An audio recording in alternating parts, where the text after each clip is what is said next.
여러분 오늘 본문 15절에서 내용을 보게 되면은 내가 급히 이 편지를 보낸다는 그런 의미가 있습니다. 그 이유는 내가 자세하게 이 교회 문제에 대해서 편지나 혹은 가르침을 보낼 텐데 우선 그렇게 할 그 시간 여유가 없으니까 우선 간단하게 편지로 보낸다 이런 의미가 담겨 있는 것을 보게 되는 것입니다. 그러니까 우선 급한 대로 가장 중요한 내용만 기록해서 보낸다는 그런 의미가 포함되어 있다 하는 얘기인 것입니다. 그러므로 하나님의 집, 곧 교회에 관해서 아주 핵심이 되는 바울이 지금 15절에서 표현한 바와 같이 참으로 기둥과 토대가 되는 그러한 핵심적인 요소만을 우선 보낸다 하는 그런 의미가 있는 것입니다. 그럼 뭘 뜻하겠느냐? 이것은 교회에 관한 하나님의 집에 관한 내용 중에서 가장 기둥이 되고 뼈대가 되고 기초가 되는 그런 내용. 다시 말하면 이것이 없으면은 집도 되지도 않고 그저 벌판과 같은 혹은 무너진 집과 같은 그런 상태의 건물에 지나지 않을 것이다 하는 것을 우리가 생각할 수 있습니다. 이게 급하게 보내면서 가장 중요한 내용만 담아서 보냄으로 말미암아 이 내용에 따라서 교회를 운영하라, 다스리라, 이끌어가라는 그런 내용인 것입니다. 그 내용은 그러면 뭐냐? 첫 번째 바울이 언급하고 있는 것은 하나님의 집에 대해서 언급하고 있습니다. 그리고 바울은 이제 하나님 말씀은 그 하나님의 집이 곧 교회라고 얘기하고 있는 것입니다. 그리고 세 번째는 그 교회가 바로 진리의 집이라 이런 뜻입니다. 진리의 기둥이 교회가 진리의 기둥이요 그 기초라 이런 뜻인 것입니다. 그래서 우리가 하나님의 집에서 바울이 출발하는 데는 그냥 교회를 설명할 때 하나님의 집이라고 하는 데서 출발하는 것은 이건 절대 그냥 아무리 급히 편지를 써서 보냈지만은 바울 마음속에서 나온 것은 아닌 것을 우리는 알 수 있습니다. 어디에서 나왔겠느냐? 하나님의 가슴 속에서 마음 속에서 바울을 감동해서 나온 것입니다. 교회를 설명할 때 우선 먼저 하나님의 집에서부터 설명하고 있다. 그런 것입니다. 근데 하나님의 집은 여러분 구약에서는 성전을 그냥 하나님의 집이라고 했어요. 하우스 오브 갓은 언제든지 템플을 성전을 의미했던 것입니다. 그러면 우리가 지금 예수 그리스도의 몸된 교회 또 그리스도의 신부가 되는 교회를 이해하는 데 있어서 출발점이 곧 하나님의 집, 성전이다 이런 얘기인 것입니다. 근데 만약에 성전에 대한 이해가 구약에서 없으면은 현 신약성경의 교회의 의미를 하나님께서 뜻한 대로 하신 대로 이해할 수 있는 길이 없습니다. 신약성경이 부족한 것보다도 신약성경에서는 계속해서 성도를 교회를 성전에 비유하고 있기 때문인 것입니다. 그렇다면은 내 자신의 상태와 교회의 존재를 바르게 성서적으로 이해하기 위해서는 하나님께서 기록한 말씀에 따라서 성전에서부터 출발해야 된다. 그런 얘기인 것입니다. 구약에 있어서 성전은 그 목표가 아주 뚜렷합니다. 구속과 죄 용서해 주시는 하나님의 사역입니다. 구속과 하나님께만 드리는 예배에 관한 그 실시가 이루어지는 현장이 성전입니다. 그러면 하나님께서 이 성전을 무엇보다도 우선적으로 귀하게 취급하셨다는 것을 알 수 있습니다. 그래서 오늘 이 성전을 하나님께서 가장 귀하게 여긴 그러한 증거들을 사실은 성경에 무수하지만은 그걸 다 우리가 검토할 시간 없으니까 일단은 세 가지로 요약해서 하나님께서 그렇게 귀하게 또 우선적으로 여기신 그 모습을 성경에서 우리가 발견해 보도록 하기를 바랍니다. 그것은 사실은 교회를 위한 것입니다. 그래서 오늘 본문에 보게 되면 하나님의 집에서 어떻게 해야 할 것을 알게 하려 함이니 이 집은 살아계신 하나님의 교회요. 교회는 진리의 기둥과 터다. 교회는 곧 진리의 집이다. 이런 얘기인 것입니다. 이 지금 이 짧은 구절에 바울이 데모데에게 그가 섬기는 데모데가 섬길 그 교회의 정체에 대해서 우선 수많은 내용들이 있지만은 이 내용이 뼈대가 되고 가장 핵심적인 요소가 된다 이런 얘기인 것입니다. 그래서 하나님께서 이 성전을 가장 중요하게 여긴 그런 증거들을 세 가지만 우선 성경에 기록된 데서 살펴보도록 하십니다. 첫 번째는 성전을 짓기 위해서 준비하신 하나님의 그 하시는 일에서 살펴보게 되면 이렇습니다. 이스라엘 백성들이 400년 동안 애굽의 종살이에서 지금 가진 고통의 삶을 살고 있을 때 그들을 해방하셨습니다. 구출하셨습니다. 여러분 이게 구속입니다. 죄에서 구속입니다. 그러니까 애굽을 여러분 구약 성경에 보게 되면 죄의 집이라고 여러 번 표현하고 있는 게 나옵니다. 죄의 집에서 해방하여서 이제는 하나님의 백성, 하나님의 집을 지키게 하기 위한 일을 지금 하신단 말입니다. 그런데 이것을 얼마나 때가 되었을 때 급하게 하셨냐면은 성경에는 이렇게 기록하고 있습니다.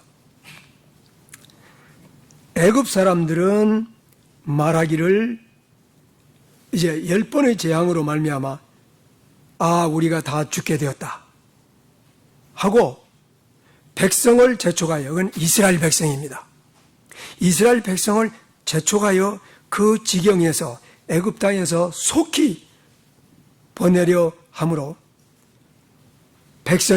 이스라엘 백성이 발효되지 못한 반죽 담은 그릇을 옷에 싸서 어깨에 짊어지고 떠난 것입니다. 그 밤에 하나님의 그 명령에 따라서 유월절 양을 잡아먹고 그때 잠도 자지 못하고 이제 그들은 급히 빵 만들 반죽은 아예 빵을 구울 시간도 없어요. 그래서 그 반죽을 헝겊에 싸서 등에 지고 출발한 것입니다. 여러분, 출애굽의 목적은 그냥 그들의 종살이에서 해방시킨 데만 목적이 있는 것이 아니라 그들이 이제 해방되어서 나가서 첫 번째 한 일이 그들이 함께 한 일이 여러분 11,000년이 지난 이후에 한 일이 성막짓는 일이었습니다. 이스라엘 백성들 아무것도 하지 않았습니다. 처음 1년 동안에는 하나님으로부터 말씀 받는 기간이었습니다. 그리고 그 다음 2년째가 온통 2년 내내 365일 동안 정확하게 그들이 하는 일이라고는 자기들 집도 짓지 않고 우물도 파지도 않고 농사도 짓지 않고 뭘 했다고요? 성전 짓는 한 것입니다. 이렇게 급히 이스라엘 백성들을 그 종살이에서 해방하여서 이스라엘 백성을 내어 보낸 것입니다. 그래서 그들은 신발을 신고 그 고기를 먹으라고 그랬습니다. 지팡이를 손에 잡고 유월절 양을 잡아 먹은 것입니다. 방에 앉아서 식탁에 앉아서 재밌게 대화도 하고 그렇게 유월절 양 먹은 게 아니란 말입니다. 무슨 음식을 여러분 신발 신고 지팡이 짚고 막 먹고 출발해야 되느냐 이런 얘기예요. 여러분 그들이 가서 해야 될 일 중에서 첫 번째가 성막 짓는 일인데 이처럼 하나님께서 급히 그들을 보내어서 성막을 짓게 되었다. 하나님의 가슴 속에서 오랫동안 계획하고 있었던 일을 이룰 때가 왔을 때 하나님께서는 이처럼 급하게 그 일을 시작하신 것입니다. 그래서 출애굽이라고 하는 것은 바로 이렇게 이해를 해야 된다 하는 얘기인 것입니다. 물론 출애굽을 한두 번 읽어서 그렇게 쉽게 이해되는 것은 아닌 것입니다.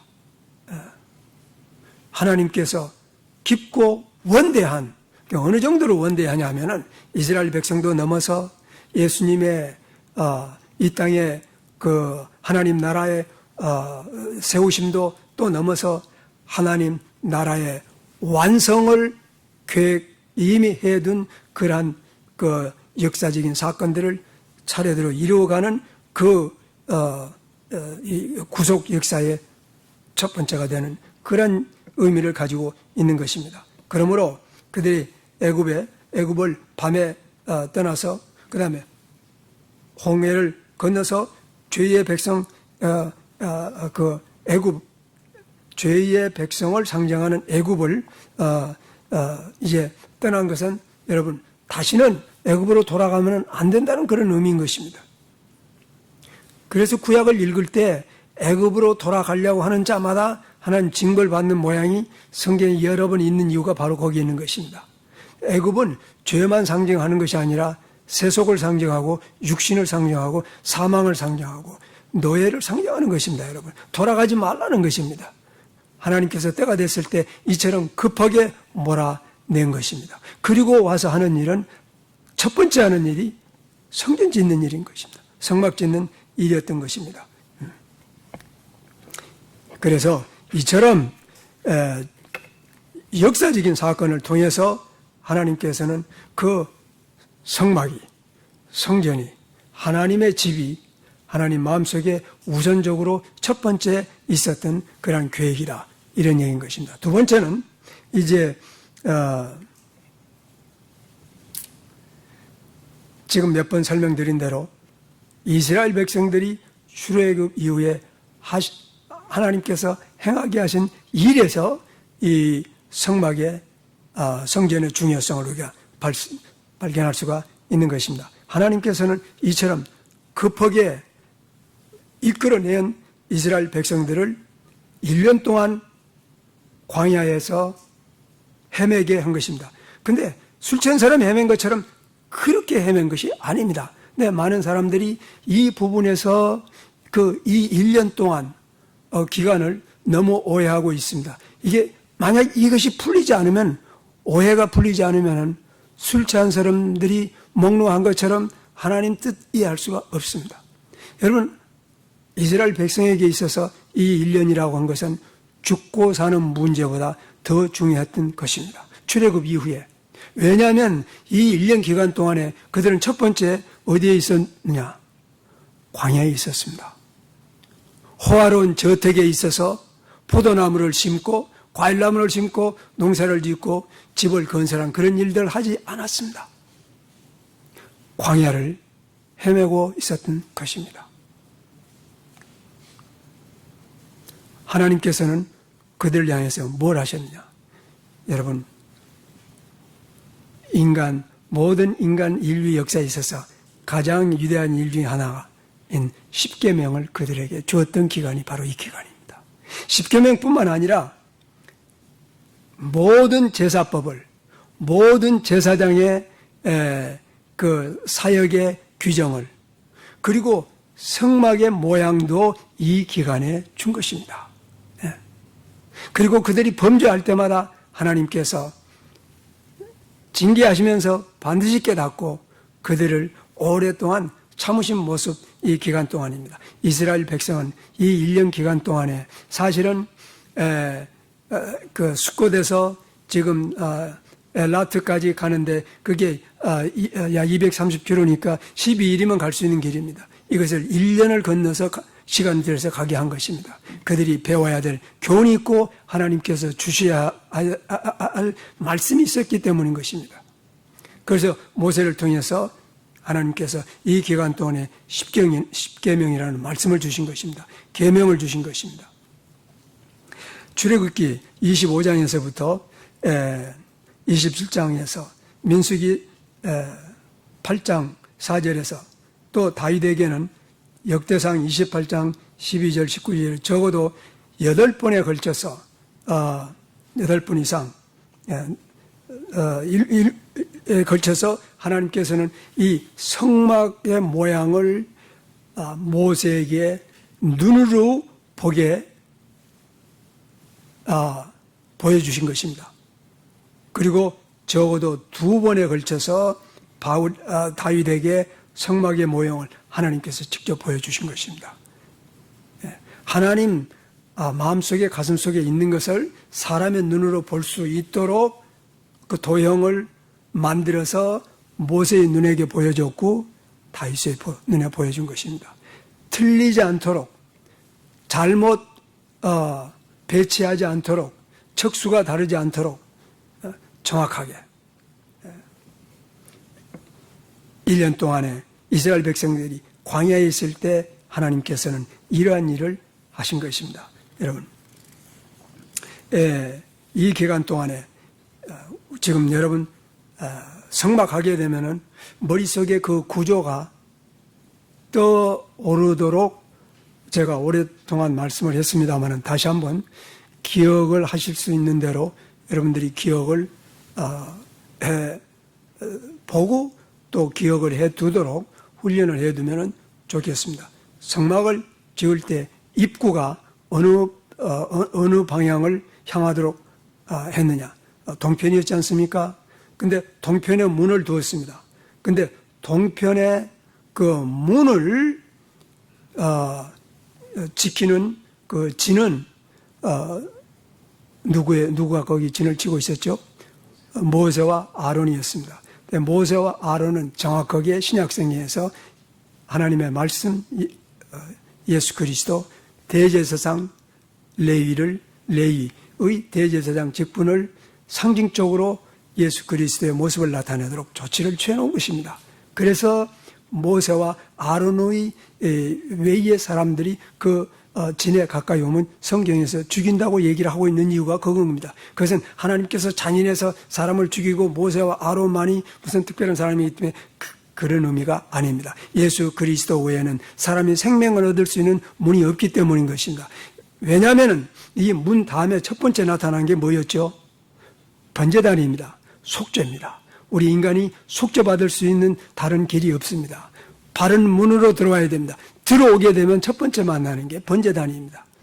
그리고 제사장들이 몸을 씻는 물두멍이 나오고 휘장이 나오고 휘장 안에 들어가게 되면은 오른쪽에는 떡상이고 왼쪽에는 여러분 그 진리를 나타내는 등잔이 있습니다. 그리고 그 다음에 또 이제 휘장이 나오고 그 두 번째 휘장 앞에 향단이 있습니다. 이게 기도라고 성경은 얘기하고 있습니다. 그리고 두 번째 휘장 안에 들어가게 되면은 여러분 속죄소가 나옵니다. 속죄소. 그 법궤 위에 덮는 그 부분을 갖다가 속죄소라고 하는 것입니다. mercy seat입니다. 하나님께서 이스라엘 백성과 전 인류의 죄 용서를 선포하는 현장입니다. 왜냐하면 제사장이 피를 가지고 와서 하나님께 죄를 고백했기 때문인 것입니다. 여러분, 이처럼 정교하게 하나님의 구속 계획을 설계해 놓고 그것을 1년 동안 준비하게 한 것입니다. 그리고 제2년째에는 하나님께서 모세를 통해서 보여준 이 가장 정교한 그러한 성막을 짓게 한 것입니다. 근데 문제는 그들이 가진 게 사실은 성경이 없다고는 내지 않았습니다. 근데 여러분, 그렇게 급히 쫓겨나온 이스라엘 백성들이 무슨 톱을 가지고 나오고 혹은 무슨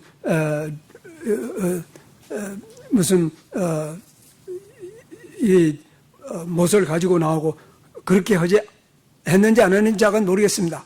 그렇지만은 하나님께서는 2년째 되는 첫 날부터 365일 지나서 만 1년 동안의 이 아름다운 이 엄청난 성막을 완성케 한 것입니다. 그 2년 동안 이스라엘 백성들 뭐 했어요? 자기들 집도 짓지 않았습니다. 농사를 짓지도 않았습니다. 오로지 한 일이라고 하는 것은 하나님의 법을 줘서 가르쳤고, 두 번째는 성막을 짓게 하는 이 일에 2년이 쓰인 것입니다. 여러분, 그렇다면은 이스라엘 백성이 죄에서 해방되어서 첫 번째 한 일이 이 성막 짓는 일이라면은 그 성막의 중요성이 과연 얼마나 필요하냐, 급하냐, 하나님의 우선순위에서 얼마나 최우위에 있다는 것을 우리는 알 수가 있는 것입니다. 근데 그 성막을, 그 하나님의 집을 오늘 보니까 교회라고 얘기하고 있는 것입니다. 오늘날 많은 사람들이 교회 출석하면은 뭐 복 받는 줄로만 생각하거나, 사실은 하나님과 무관한 이 성막의 정신과 무관한 채로 그냥 교회라는 건물 출석하는 그런 경향들이 있습니다. 이 문제를 다시 한번 우리가 확인해야 될 필요가 있습니다. 그래서 출애굽기 40장에서는 이렇게 기록하고 있습니다. 모세가 하나님께서 말씀하신 대로 이같이 행하되 곧 여호와께서 자기에게 명한 대로 다 행하였더라. 제2년 정월 곧 그달 초일에 성막을 세우니라. 그래서 여러분, 이 1년 기간 동안에, 그러니까 사실은 여러분, 하나님께서 말씀을 주시면서 그들이 하나님의 말씀에 따라서 이 성막을 세우기 시작한 것입니다. 그래서 이 2년 초에 성막이 완성된 이런 놀라운 역사를 지금 기록하고 있는 것입니다. 여러분, 이것은 후대 사람들로 하여금 하나님에게 있어서 우선순위가 무엇인가를 깨닫게 하는 그런 일들을 역사적으로 하나님께서 이루신 일인 것입니다. 그래서 1년 만에 이 엄청난 작업이 끝난 것입니다.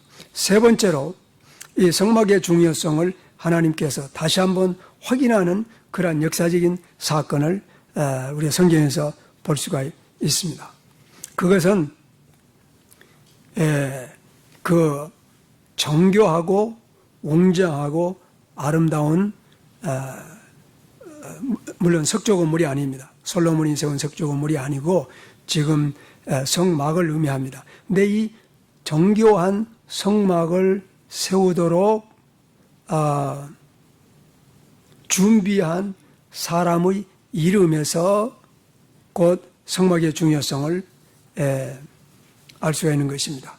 세 번째로는, 그러니까 첫 번째로는 하나님께서 이제 이스라엘 백성을 구속할 때가 왔을 때 하나님께서는 참으로 급히 그들을 광야로 인도하신 것입니다.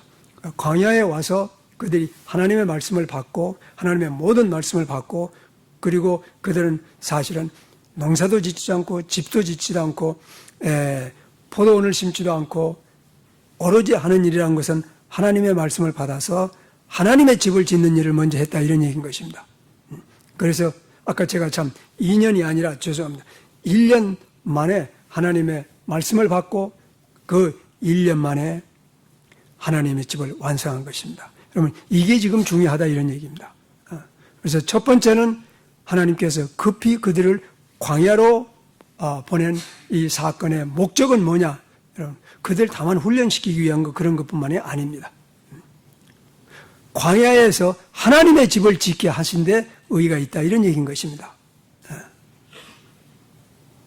그래서 그들이 만 1년 만에 하나님의 집 짓는 일부터 한 것입니다. 어디에서? 광야에서. 무슨 기후가 얼마나 충분하게 있었는지 우리는 아무도 모릅니다. 그러나 만약에 기적이 있다면은 성경의 어떤 기구는 언급이 되지 않았는데, 그러나 그 성전을 질 때 그 안에 장식을 금과 은으로 했다고 성경 기록하고 있는데, 그러면 금과 은은 어디에서 났겠느냐? 여러분, 출애굽 보게 되면은 이스라엘 백성들이 출애굽 하는 날 밤에 그 이웃들로부터 금과 은을 선물로 받은 것을 성경 기록하고 있죠. 거기서 나온 거예요, 여러분. 이게 다 예비입니다, 여러분. 가장 중요한 것들은 하나님께서 예비해 두신 것입니다. 그래서 세 번째는 이 성막의 중요성을 성경은 어떻게 나타나고 있느냐. 세 번째는 이 성막을 짓는 사람들의 이름에서 나타내 보여주고 있는 것입니다. 이름을, 그 성막 짓는 사람들의 이름을 뭐라고 그랬죠? 첫 번째 사람 이름이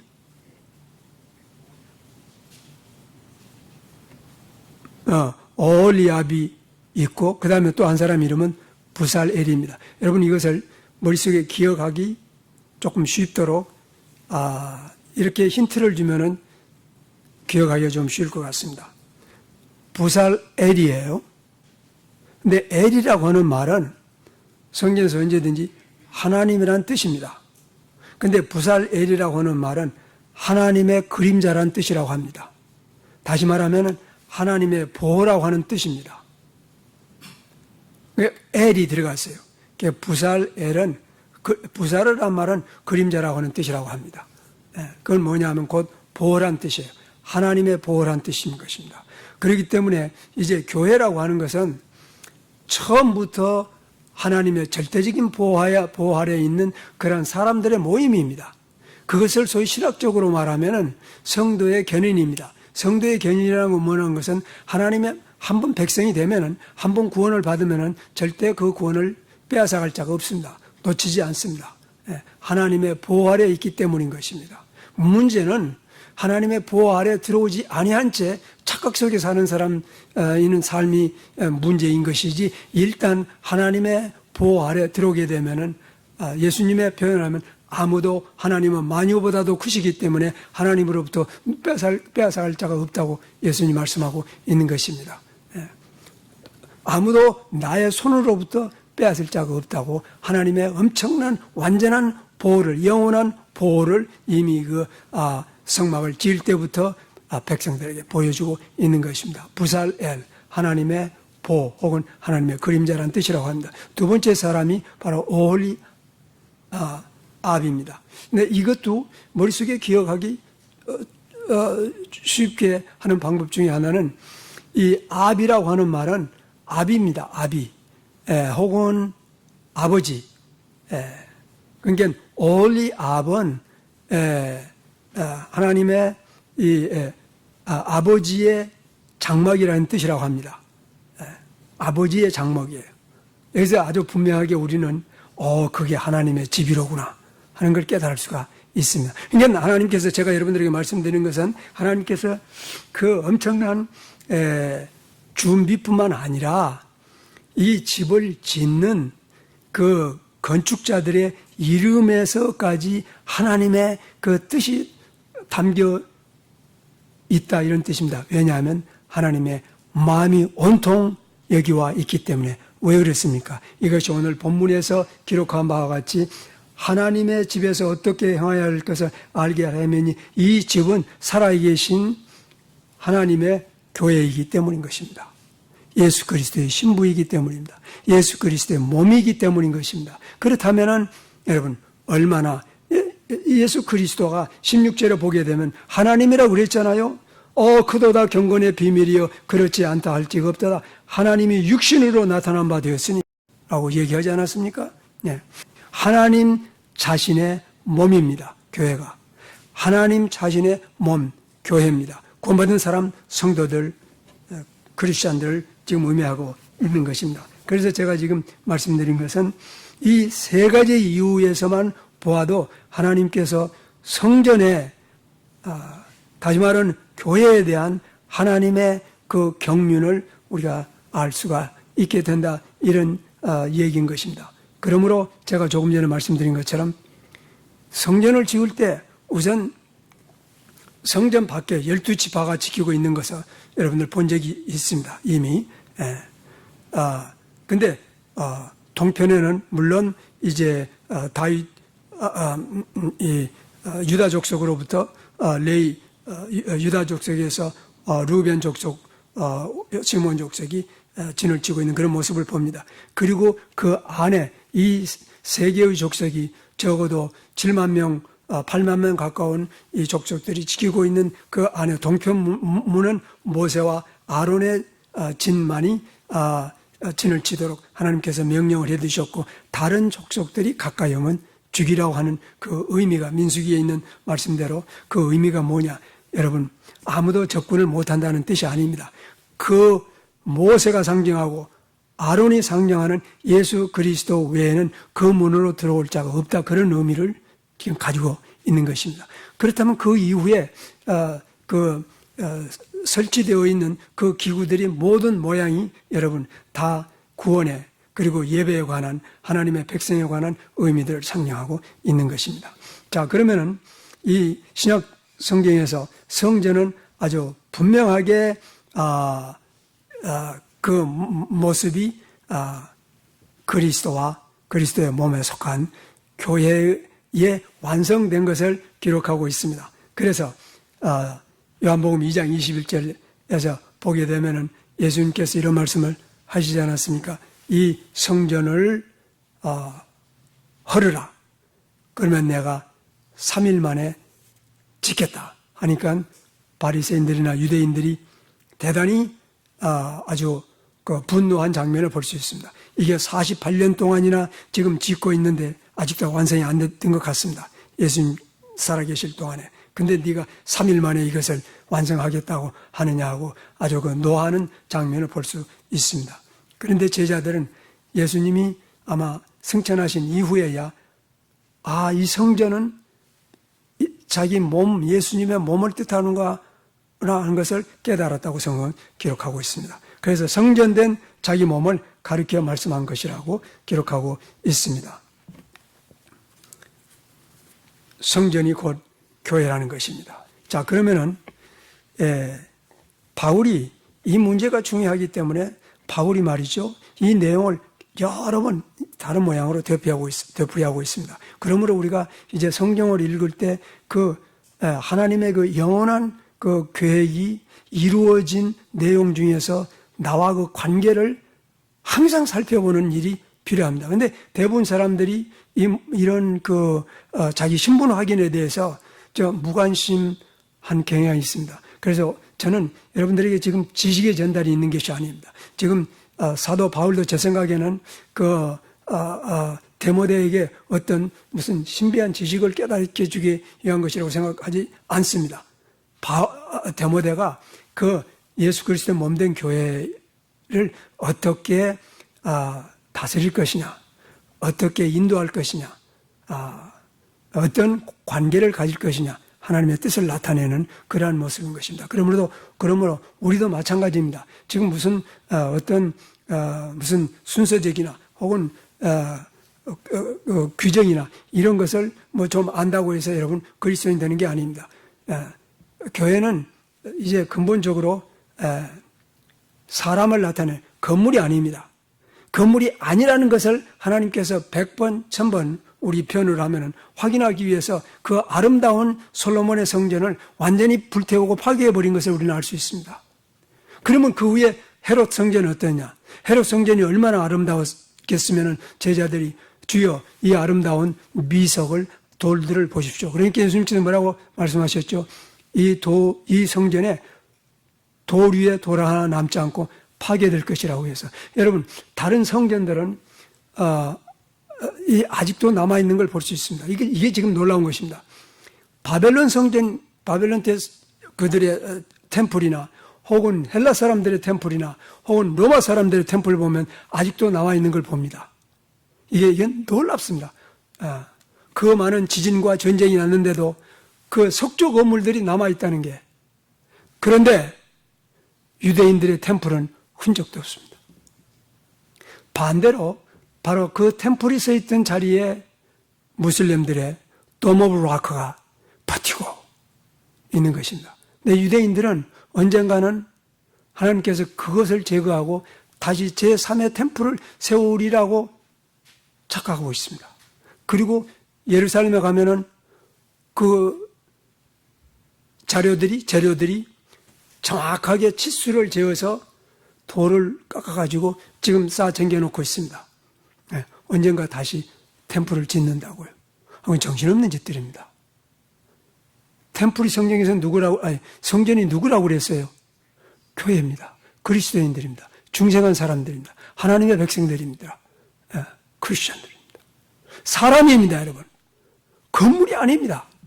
근데 건물에 가서 지금 예배 드린다고들 하고 있는 이런 정신없는 사람들이 더러 크리스천이라고 하는 사람들 중에도 있습니다. 그래서 예수님께서는 하나님의 집을 나의 아버지의 집이라고 한 것입니다. 다 같이 여러분 이걸 우리 눈으로 확인하는 그런 시간을 갖도록 한번 해보십시다. 고린도전서 3장 16절 17절 말씀을 펴서 함께 봉독했으면 좋겠습니다. First Corinthians chapter 3 verses 16, 17. 우리 함께 한번 봉독하십시다. 시작. 너희가 하나님의 성전인 것과 하나님의 영이 너희 안에 거하시는 줄을 알지 못하느냐. 여러분, 이렇게 성전이 옮겨진 것입니다. 건물에서 사람으로. 그래서 사람의 손으로 지은 집이 하나님의 집이 될 수가 없습니다. 하나님이 낳은 백성들이 하나님의 집이 되는 것입니다. 그 다음 9절, 17절. 그러므로 같이 봉독합시다. 시작. 누구든지 하나님의 성전을 더럽히면 하나님이 그 사람을 멸하시리니 이는 하나님의 성전은 거룩하고 너희는 그 성전임이라 그랬습니다. 여러분, 이제 점점 우리는 이 교회의 중요성을 확인해 갑니다. 다시 한번 고린도 후서 6장에 있는 말씀을 함께 한 번 더 살펴보도록 하십시다. 고린도 후서 6장, 여기서도 16절, 17절 말씀입니다. 이 두 구절도 함께 봉독하도록 하면 좋겠습니다. 시작. 하나님의 성전과 우상이 어찌 일치가 되리요? 이는 너희가 살아계신 하나님의 성전임이라. 하나님이 이르시기를 내가 저희 가운데 거하며 두루 행하여 나는 저의 하나님이 되고 쟤는 나의 백성이 되리라 하심과 같으니라. 17절 시작. 그러므로 주께서 이르시기를 너희는 저희 중에서 나와서 따로 있고 부정한 것을 만지지 말라. 그리하면 내가 너희를 영접하리라. 이것이 교회인 것입니다. 그리스도께서 값주고 피로 값주고 산 그리스도의 몸인 것입니다. 바울이 디모데에게 만일 내가 지체하면 너로 하나님 집에서 어떻게 행하여야 할 것을 알게 하려면이 이 집은 살아계신 하나님의 교회요. 진리의 기둥과 토대라. 그러므로 교회가 이제 진리의 집이라는 것을 성경이 예고하는 것입니다. 여러분, 이게 지금 중요합니다. 진리의 집입니다.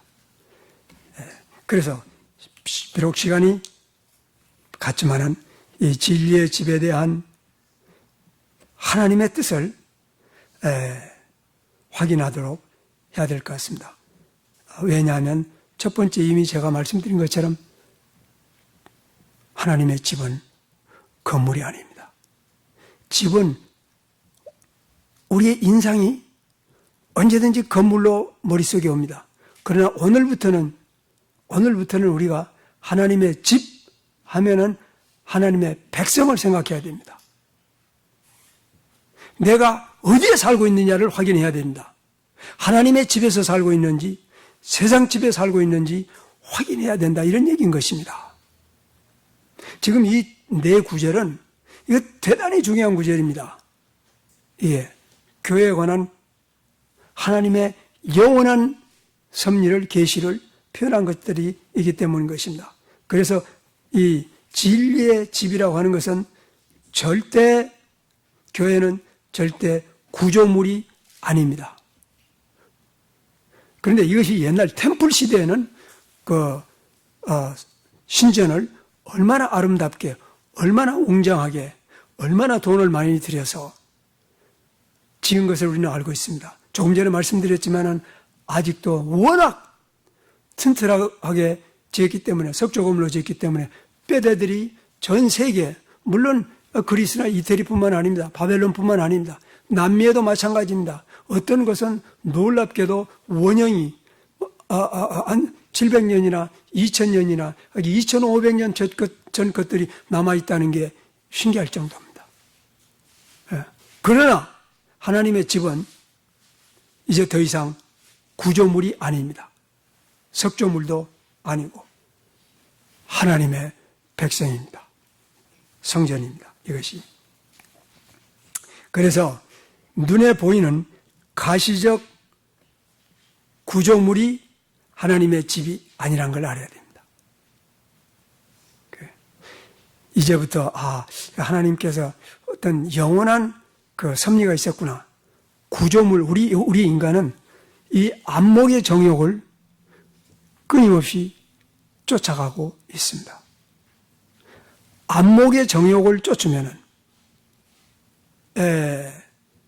육신의 정욕을 쫓으면은, 이 이생의 자랑을 쫓으면은 그 안에 하나님의 사랑이 없다.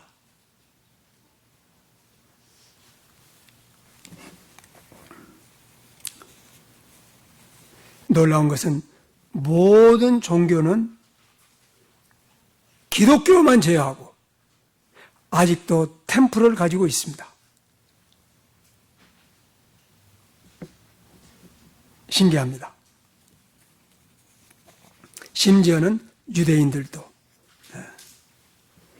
그러나 하나님께서 그처럼 온갖 정성을 다 들여서 지은 성전을, 템플을 바벨론 사람의 손을 들여서 파괴해버리고 그 다음 헤롯이 그처럼 웅장하고 아름답게 지은 성전을 주 70년 로마군에 의해서 파괴해버리고, 여러분 흔적도 남지 않게. 근데 여러분 놀라운 것은 이스라엘에 가게 되면은 그 하나님의 성전을 파괴한 로마 사람들의 그 위력을 보이도록 남겨놓은 장면이 있습니다. 그것이 바로 소위 통곡의 벽이라고 하는 몇 미터에 이르는 엄청난 돌 성벽입니다. 그런 엄청난 파괴의 힘으로 하나님의 성전을 파괴해버린 것은 하나님께서는 사람의 손으로 지은 집에 거하시지 아니하고 믿는 사람들 안에 거하겠다는 뜻인 것입니다.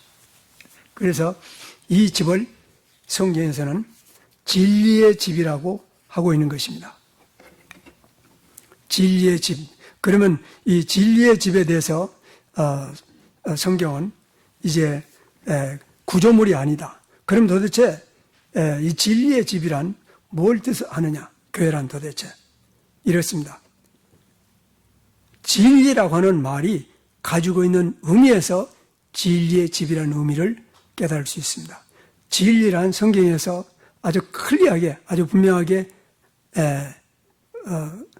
기술을 하고 있습니다. 그래서 진리라는 게 뭔가 하고 소위 철학자들이 머리가 하얗고 수염이 하얀 사람들이 앉아서 책을 많이 놓고 연구하는 그게 진리가 아닙니다, 여러분. 여러분, 철학자들의 진리나 소위 신학자들, 일부의 신학자들의 진리는 성경적인 진리가 아닙니다. 진리란 바로 예수님 자신입니다. 예수님께서 내가 길이요 진리요 생명이라고 했어요. 그러므로 진리의 집이라고 하는 것은 유일한 생명의 길을 나타내는 것입니다. 왜냐하면 예수님께서 나로 맘지 않고는 아버지께로 갈 자가 없다고 말씀했기 때문인 것입니다. 뿐만 아니라 예수님께서는 아버지의 말씀이 진리라고 한 것입니다.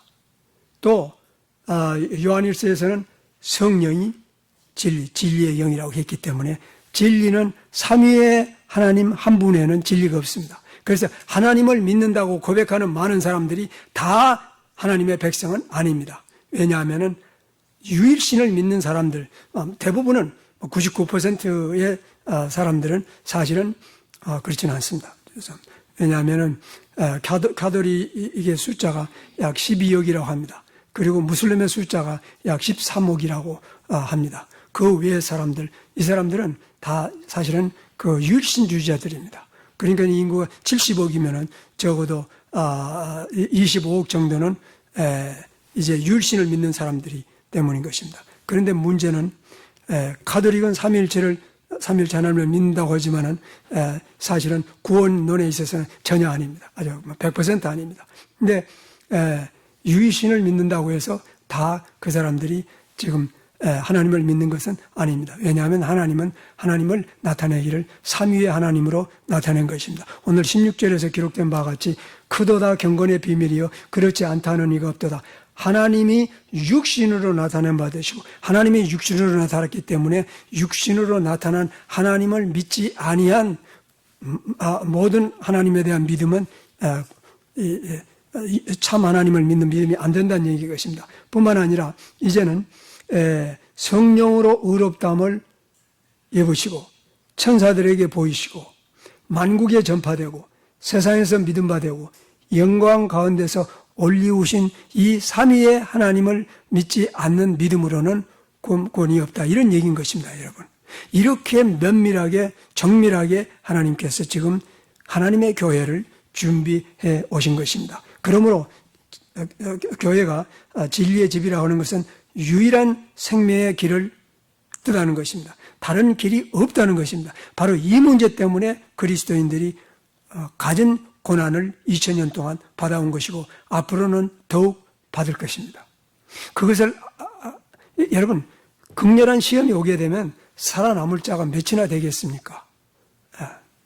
그래서 지금 제가 조금 전에도 말씀드렸지만 여러분 제가 이거 어떤 성경의 지식을 전하고자 원하는 게 아닙니다.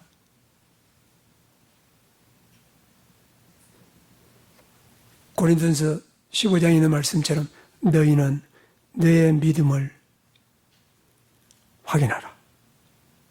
그렇지 않으면 버린 자가 이라고 얘기했기 때문에 도대체 나의 믿음이 하나님 말씀과 어떻게 조화되느냐, 어떻게 상치되느냐, 일치가 되느냐, 이 문제입니다. 이 성경의 지식으로 내 머리에만 쌓아두는 것이 아니라 나의 구원의 문제를, 나의 삶의 문제를 정돈하기 위해서 지금 우리가 말씀을 나누는 것입니다. 진리의 집이란 유일한 생명의 길입니다. 유일한 진실과 사실에 대한 진술입니다. 하나님께서 인간에게 요구되며 우리 인간에게 사는 가장 유일하게 바람직한 삶의 방향입니다. 이 진리의 집이기 때문에 거짓이 조금도 있을 수 없습니다. 근데 바로 지금 이 스테이트먼트가 문제가 되는 것입니다. 왜냐하면 다 같이 하나 살펴보면은 빨리 찾을 수 있는 분들은 사도행전 20장 30절 말씀을 보게 되면은 이렇게 기록했습니다. 교회입니다. 교회에 대해서 에베소 장로들입니다. 지금 이거 에베소 장로들에게 말하기를 너희들 중에서도 사람들이 일어나 망령된 것을 말하며 제자들을 끌어가 자기들을 쫓게 하리니. 여러분, 에베소의 장로들 중 안에서도 가짜가, 거짓 교사가 들어있는 것을 얘기하고 있는 것입니다. 다른 한 구절, 베드로 후서 2장에 보게 되면 베드로가 똑같은 경고를 하고 있는 걸 볼 수가 있습니다.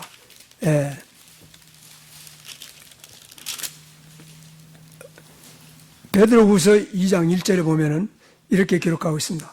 그러나 사람들 가운데 거짓 선지자들이 있었던 것 같이 너희 중에도 거짓 선생들이 있으리니 그렇게 얘기하고 있습니다.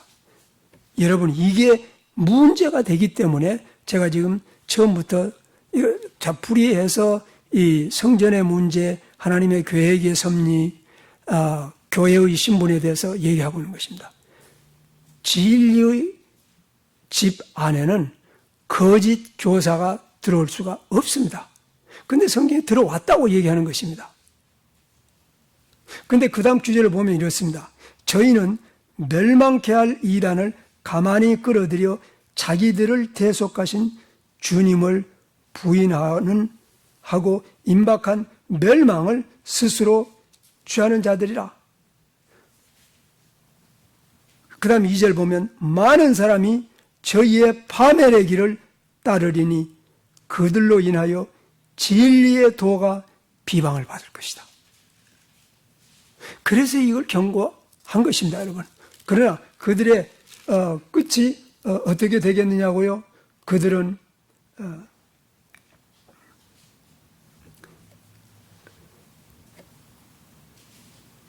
그들의 심판은 머지않았고 그리고 멸망이 가까워 있다고 지금 얘기하고 있는 것입니다. 예. 오늘날 교회 안에 가시적인 교회입니다. 교회 안에 이처럼 거짓 교사들이 들어와서 멸망하는 그 교리들을 전하고 있는 것이 현실이기 때문에 지금 사실 강조점은 여기에 있습니다. 진리의 기둥이라고 하는, 교회는 진리의 기둥입니다. 네, 이 기둥을 무너고 그 기초를 파괴하려고 하는 엄청난 세력이 있기 때문에 하나님께서 특별히 하나님의 집에 대한 경륜을 예비한 것이 확실한 것 같습니다. 네, 제가 이 교회에 범람하고 있는 가시적인 교회입니다. 교회는 진리의 집이기 때문에 교회 안에는 절대 거짓이 들어올 수가 없다고 제가 지금 얘기하는 것입니다. 그럼에도 불구하고 가시적인 교회 안에는 이 거짓 사상과 거짓 교사들이 범람하고 있기 때문에 지금 성경에 대한 하나님의 뜻이 바르게 이해하는 것이 필요하다, 이런 얘기입니다. 제가 어제 배달된 한국신문에서 보도된 한 내용을 잠깐 마지막으로 소개하도록 하겠습니다. 제목이 이렇게 되어 있습니다. 크리스천들, 다른 세계관에 흔들린다. 그렇게 얘기했습니다. 물론 성서적으로는 맞지 않습니다. 크리스천들은 강력한 공격은 받지만은 다른 세계관에 흔들리는 사람들이 아닙니다. 그러면은 다른 세계관을 바나 리서치 그룹이라고 하는 조사기관에서는 뭐라고 규정하고 있냐면은, 물론 이것도 그저 몇 개의 선택적인 것입니다. 첫 번째, 바나 리서치 그룹에서 지금 그리스도인들을 흔들고 있는 첫 번째 세력을 새로운 영성이라고 발표하고 있습니다. 그러면 새로운 영성이란 뭐냐 하는 것에 대해서야 지금 제가 그거 설명할 사실은 전에 성경 공부를 통해서 혹은 교회사를 통해서 여러 번 제가 언급해온 내용입니다. 이건 New Spirituality라고 하는 건 도대체 그 정체가 뭐냐. 근데 여러분 놀라운 건 이렇습니다. 이 조사에 의하면은 자신을 그리스도인이라고 고백하는 사람들 중에서 61%의 사람들이 이 New Spirituality에 동조하고 뿌리를 내리고 있다. 그렇게 얘기했습니다. 61% agree with the ideas rooted in New Spirituality. 그렇게 발표하고 있는 것입니다. 이게 엄청난 문제가 아닙니까? 거짓 교사들이 들어와서 빼앗긴 영혼들입니다. 물론 중생한 적이 없기 때문에 그렇다고 성서적으로는 봐야 됩니다. 두 번째 소위 기독교에 도전을 주고 있는 세계관에 대해서는 포스트 마더니즘이라고 하는 그러한 견해입니다. 자신을 그리스도인이라고 고백하는 사람 중에 54%가 포스트 마더니즘의 세계관을 따르고 있다고 하는 것입니다. 자, 그러면 포스트 마더니즘이란 뭐냐? 여러분들 중에서는 제가 하도 많이 포스트 마더니즘을 얘기했기 때문에 적어도 단어는 익숙한 단어라고 생각이 듭니다. 예. 포스트 마더니즘이라는 게 뭐 그렇게 쉽게 설명할 수 있는 건 물론 아닙니다. 그러나 그냥 간단하게 그 핵심을 하나 얘기한다면 포스트 마더니즘의 정신은 절대 진리를 인정하지 않는 사상입니다. 근데 그리스도인들이 포스트 마더니즘 세계관을 쫓는 사람의 소위 자기를 그리스도인이라고 하는 사람들이 51%나 된다는 것입니다. 물론 다시 한번 분명하게 얘기할 수 있는 것은 그들은 입으로 그리스도를 고백하지만은 중생한 적이 없는 사람인 것은 확실한 것입니다. 그러나 문제는 가시적인 교회에 넘치고 있는 사람들의 이런 숫자라 이런 얘기인 것입니다. 그래서 앞으로 혹시라도 여러분이 신문에 포스트 마더니즘이 어떻고 그런 것들이 많이 수없이 출판됐습니다. 그러나 이제 다시 보게 되면 도대체 이 사람들의 정신은 뭔가 하고 한번 살펴보기 시작해서 혹시 이 사람들의 정신을 나도 모르는 사이에 가지고 있지 않나 하고 살펴봐야 됩니다. 그 다음에 세 번째는 통계가 이렇습니다. 그리스도인이라고 고백하는 사람 중에서 36%의 소위 그리스도인들이 마르크시즘과 동조하고 있다고 그랬습니다. 그럼 마르크시즘 하게 되면 조금 유식한 사람들, 목사님 그거는 공산주의 아닙니까? 그렇습니다. 근데 공산주의자들은 지금 절대 공산주의라는 말을 안 씁니다. 그리고 공산주의라고 등록된 사람이 미국에 약 2,000명 밖에 없습니다. 상당히 많은 숫자긴 합니다만 그 사람들은 법적으로 미국 정부에 등록된 사람들입니다. 왜냐하면 한때는 공산주의가 불법으로 됐다가 이것이 허용되면서부터는 지금은 공산주의 그 당이 지금 본부는 뉴욕에 있다고 합니다. 있어요. 그렇지만은 여기서 마르크시즘이라고 하는 것은 1840년도에 그 마르크스가 가르친 그러한 마르크시즘 레니니즘의 그러한 사상을 의미하는 건 아닙니다. 뿌리는 거기에 있습니다. 그러나 사실은 전혀 다른 방향으로 온 새로운 사상입니다. 소위 현대판 자유주의자들입니다. 이것이 어떻게 그러면은 교회에 들어올 수 있었냐면 다운주의를 통해서 들어온 것입니다. 여러분, 다운주의라든지 현대주의라든지 포스트 마더니즘 이게 엄청난 적들입니다. 근데 교묘하게 광명의 천사로 옷을 입고 들어오기 때문에 그럼 광명의 천사로 옷을 들어오는 그걸 갖다가 이 사람들은 마르크시즘이라고 부르고 있는데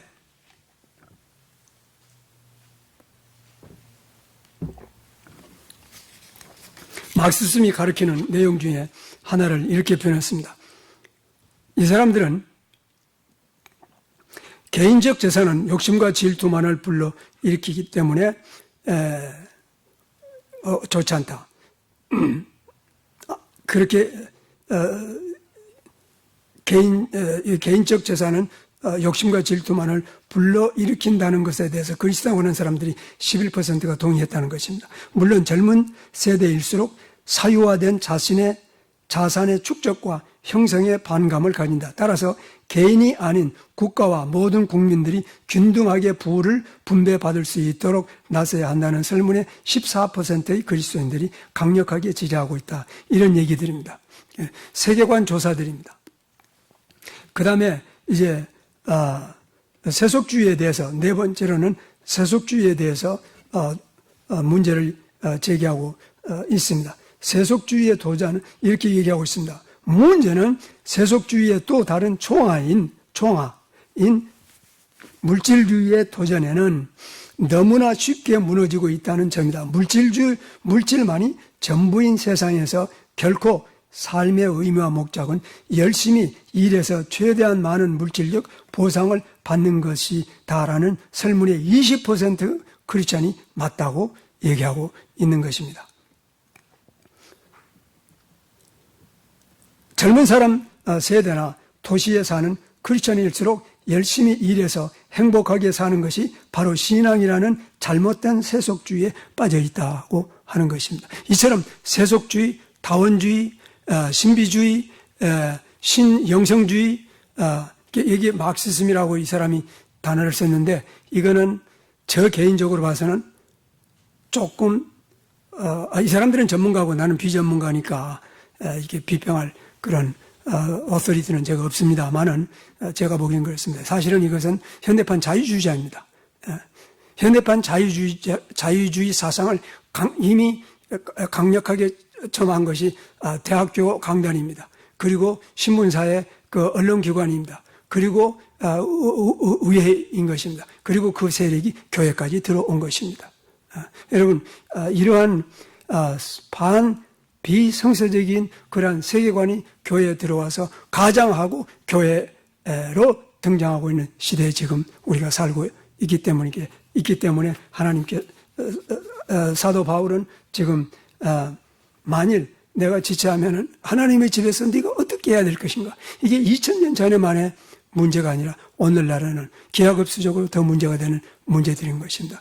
교회는 진리의 집입니다. 이 진리의 집을 비진리로 채우기 위해서 이 어둠의 세력들은 24시간 7일 동안 일하고 있는데 그리스도인들이라고 하는 사람들은 잠자고 있거나 혹은 깨어나지 못한 죽음에 있거나 하는 상태이기 때문에 이것이 옳지 않다는 것을 내가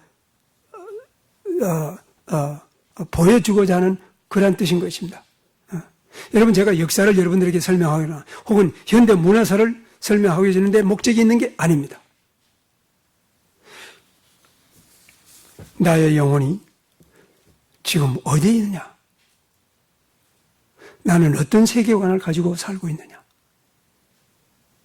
내가 하나님의 집 안에 들어온 것이 분명하냐?